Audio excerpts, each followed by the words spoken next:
Hi, welcome to another episode of our podcast, Physical Fitness for Doctors. In this, we are going to look at the importance of retirement planning. Why doctors should plan for their retirement, and what is the importance of that, and what are the criteria that needs to be looked into. So, generally, the perception by the common public is like a doctor profession is something which is an evergreen profession, and there is no need for planning for retirement for doctors. There will be a revenue flow that will be keep on coming in. So this is something which is not right, and you need to look it from a different perspective. So let us, for an example, let us look into this case. Okay, a doctor who is at is age 60 now, and 30 years ago, if to that doctor, if any of his friends or any known people would have told him that in future there won't be any post office, would he have believed it? Mostly no, right? And post office was something which was connecting the entire big country, and that was one source of major way to communicate. Now things has changed. The reality has hit and things has changed. Right? But 30 years ago, if you would have asked a person, will post office won't be there, he would have not agreed for that. Same way, if you look at how that things has changed in the early 90s and late 90s, courier services took over post office, and that was a mode for sending basic letters. And at the end of 90s and when 2000 came in, because of digitalization, even the courier service is used for only sending parcels. And apart from that, all letters and all communications is made into digital. So this is something, the changes is something which is inevitable, and it happens in all spectrums of our life. So now when it comes to doctor, how it is going to have an impact.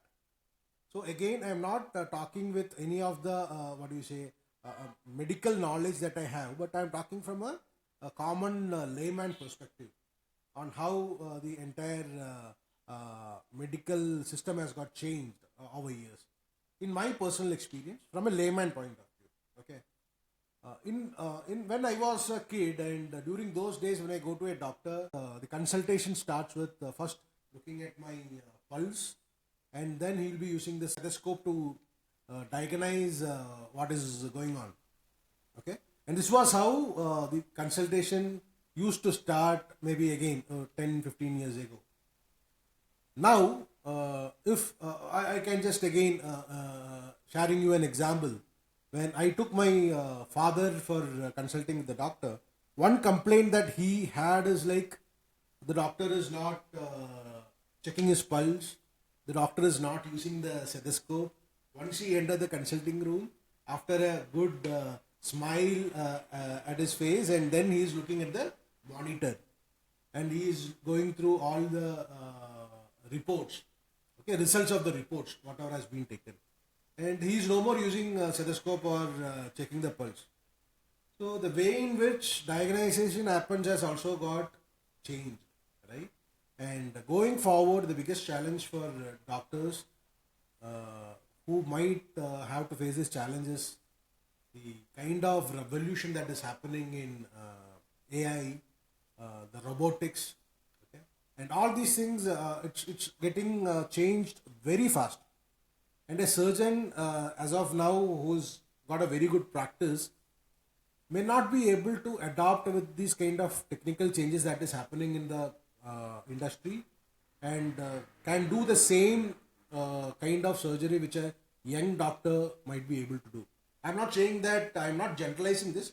Maybe 20% of the existing population will be able to adapt to these new changes, and they might be able to manage the same kind of practice or the same kind of precision on their activities.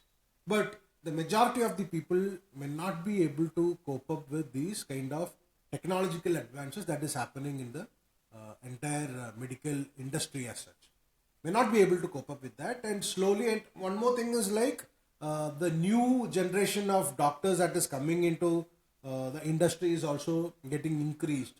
Okay, so slowly, whether you like it or not, your cash flows or your practice will slowly get into a declining phase, and your income may not be the same like what you have been earning today. So, for example, if you are in your 30s or if you are in your 40s, the income that you make today, and even considering the inflation, maybe post 60s, you may not be able to maintain the same level of practice, basically due to the technological advancement and the changes that are happening in the entire medical industry altogether. It is not because of any individual's capability. It has nothing to do with that. It is basically due to the changes that is happening in the overall industry as such. So to be prepared, it is very important for a doctor also. Why I am saying doctor also? Because the general perception is like doctor's income is going to be up to infinity. As long as the person is healthy and he can go to hospital, he will be able to make money. But that is not the reality in today's scenario. Because of the advancement in technology and because of a lot of other factors, slowly doctors will lose their share in their practice, and they have to slowly move away from active practice. So it is very important for doctors also to plan for their retirement, to ensure that. And doctors, as doctors, you might be knowing the life expectancy has gone up. So you are in your 60s and you are planning to retire, or you have been forced to make sure that your income is going to get decreased, and then you need to plan up to next 20 years, 80, because of the life expectancy increase. So it is a huge task to ensure that you have the right kind of retirement corpus in place, so that you can have a same kind of lifestyle, the same kind of cash flow coming in, so that you can manage your retirement peacefully. So again, this is something which has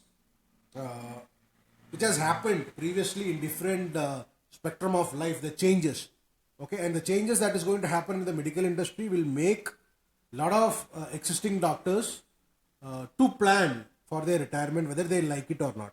So it is better to be prepared and have a right kind of retirement plan in place, so that the retirement journey will be very smooth, and you will be enjoying your golden years. Thanks a lot for watching, and in next episode we'll be talking about what all the criteria or what all the areas that a doctor who is starting his practice as a beginner needs to look into, so that he can have a proper retirement planning in place. So we are going to set this entire series into different topics. So the next topic will be for doctors who are starting their career. Once they complete their education, finish their residency and starting their practice, what are things that they need to be careful, and what all action plan that they need to take, so that they can plan their retirement and have a smooth journey. So thanks a lot for watching. Thank you.